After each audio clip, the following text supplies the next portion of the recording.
This is lava on the Deschutes. We're taking out at the Meadow Deschutes area, putting in at the Lava Island trailhead. The first section is called Lava 1, and you've got two of the trickiest moves on the whole run, basically right after you put in.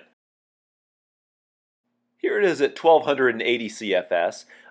These first waves here, I don't pay a whole lot of attention to how I'm hitting them. I'm just getting ready for this next wave right here, trying to hit it at just the right angle, just the right speed, that I thread the needle between that grabby eddy on the left and the big gnarly hole on the right here. It's a pretty tight line, but if you do it just right, it feels really good. After that, you can either grab this eddy on the left here, or you can keep on going down through the rapid. At 1400, it feels pretty similar. I don't feel a big difference between 1200 or 1400. Feels like I'm kind of just going for the same move, but somewhere between 1400 and 1700, it does start to feel a bit trickier. Here it is at 1770. I think the biggest difference is that this wave coming up here, the last one you break through right here, it's bigger, it hits harder, it's harder to see over, so it's just harder to gauge exactly how you want to hit it. Some of these waves after it hit a bit harder too, right here, and it's a little bit pushier in there.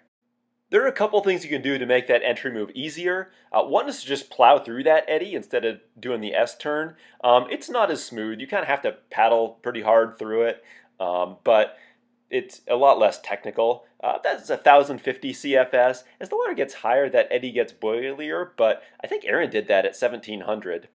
Another move that you can do, Jonathan showed me this one, is there's a right sneak line that opens up at higher water. Starting from the eddy on the right here, you can just kind of stay right, and there's a slide just to the right of the hole. The trickiest part of this line, I think, is that it's hard to see exactly where you want to hit it on the horizon line coming into it. I was just following Jonathan, but if you get it in just the right place, it's a really smooth move. It made the rapid feel a lot easier. I don't know what the lower limit for that line would be, but this is a shot I took from the shore at 1350, and it looks pretty shallow over there. You might be able to run it, but I'd go for other options at that level. After that first move, there's an island that divides the river, and you can go either way around the island. The left line is easier. Here's the island coming up here. You can see there's a bunch of wood hung up on it, so you want to be decisive about getting one way or the other. For the left line, this hit gets pretty big as the water gets higher, and then there's a boof coming up. My boof never feels quite as good as it should, but I've never had a problem there. I did see one of my friends get surfed in that hole, and they actually swam out of their kayak. It is a really nasty, retentive hole if you do get stuck in there, so you just want to boof it as well as you can. Here's the same line at 1770, going left of that island. Yeah, this hit right here, right there, feels bigger, and then coming up on that boof. After the island, there's a great big eddy on the right that you can catch, and it's a good place to regroup after running the crux part of Lava 1. Here's the right line around that island from the eddy on the left. This is 1700. You want to be driving out the left side of this channel here and get a nice boof right here. 1700, it feels pretty pushy, like you don't have a lot of time to line yourself up. At lower flows, you got a little more time to do that, but it's still a tricky move. This is 1050 CFS.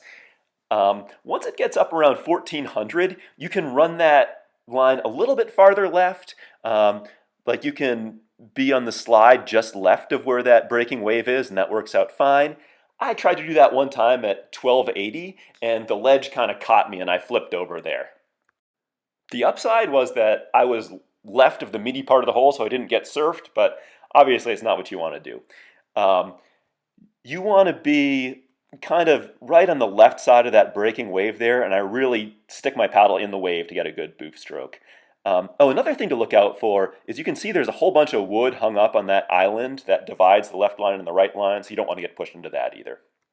That hole that you're boofing, if you're running the right line, does have a reputation for being pretty mean, giving some pretty nasty beatdowns. I did miss my boof in here this time at 1280, and luckily it let me right out, but I guess not everybody who's gone into that hole has been as lucky as I was. So. Another sort of weird thing that happened to me one time is I was a little too aggressive faring out of that eddy on the left, and I ended up in the one on the right. And I ended up doing this spin move here, and it actually put me in a totally fine spot, but I'd never really thought about that happening before until it did. After that eddy where the right line and left line come together, it stays pretty busy. This next part is called cut 'em up. I think it's probably because the lava rock around here is pretty sharp, and if people swim in lava 1 and swim through this, they get pretty scraped up. This is 1770. At this level, it feels pretty big. It's hard to see what's behind the waves. I got knocked around a little bit, but if you just ran lava 1, then cut 'em up is going to feel pretty straightforward read and run. This surf wave up ahead here is a lot of fun. This is 1050 CFS. It was real nice at this level. It was great at 1400. Cut 'em up kind of gets easier and easier as it goes on. You can find things to do to entertain yourself if you want to, or you can just paddle straight on down to Lava 2.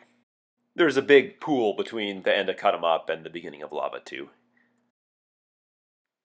Lava 2 has some entrance moves before you get to the crux. You come in down this wave train here, and at the end of the wave train, there's kind of like a ledge with a V at the bottom of it. I try to be on the right side of the V and get it to send me off to the left like that, so that I'm the left side of this next wave train here. You can eddy out on the right just there if you want to eddy out before the crux, or you can just stay hard left. And I come in really hard left. Some people boof the shoulder of this thing just to the right of me, but I come in hard left and then just drive hard to the right behind that rock there. And I try to boof this ledge just on the left side of that knuckle there, so I come down left of that big mossy rock. Here it is looking from the right bank at 1350 CFS. There's the rock you're getting behind. There is a boof line in the middle of that ledge at the bottom, but it's a pretty sticky hole. Getting right of it feels safer. You have to paddle a little harder to get back to the right, but once you're there, it's a much softer spot to hit that ledge. If you're a little kind of right in the middle of that knuckle on the right, you kind of it's a bumpy line. You see that little bump there? So I like to be just on the left side of it, or even left of it. There is some wood on the far river right side at the bottom. It's a pretty gnarly spot. I'd never really even looked over there before. Never really thought about what might happen if you went too far right, but then one day I did go too far right. I think the water had just come up a little bit, and I kind of missed the spot I was looking for on the horizon line, and yeah, it was a little bit sketchy. So now I always kind of keep my eye farther downstream coming in, making sure I can see where that rock is too, just so I don't get too far right of it. That is one thing about lava, is it does feel kind of dangerous. A kayaker actually drowned in lava too. I think higher up in the rapid on River Right, there's just a lot of wood, some sieves. I think if I were ever swimming in here, my plan would be to just stay in the middle and ride the whole thing out. 1050 CFS, you can see JT in front of me boof the left side of the whale tail there. I know that Aaron was doing that even up at 1700 and higher, but I felt like tucking in behind the whale tail really helped me make that move to the right at those levels. You can run lava even quite a bit lower than this. I ran it once at 500 or 600, and it just didn't really feel like the same run. There's enough water to go down it, but it was nowhere near as exciting. Here's the center line, again starting just left of the whale tail and then moving right, but I'm looking for a kind of a rock with some water going over it and a wave behind it right there. You can either hit that or go just right of it, and then you're lining up for the main drop. The boof is a hair later than you might think. Kyle warned me about that, but the first time I tried that line, I still boofed too early by a good bit. It worked out fine anyway. Yeah, right here. I ran this line a lot of times at this level, and I kind of hit that boof at some various different angles, and it always worked out fine, so it's at least a little forgiving. This time it was angled pretty far left. Same line at 1400. Unfortunately, my camera was tilted back, so this isn't a very good shot, but it felt pretty much the same. But when I hit that hole, I just felt it a little more, I got popped up a little bit, so when it came up higher, I just ran it on the right. The run out of the rapid is pretty easy compared to that crux move. There's still fun moves to make in there, but you're kind of going out of your way to find them. It's actually a really short run.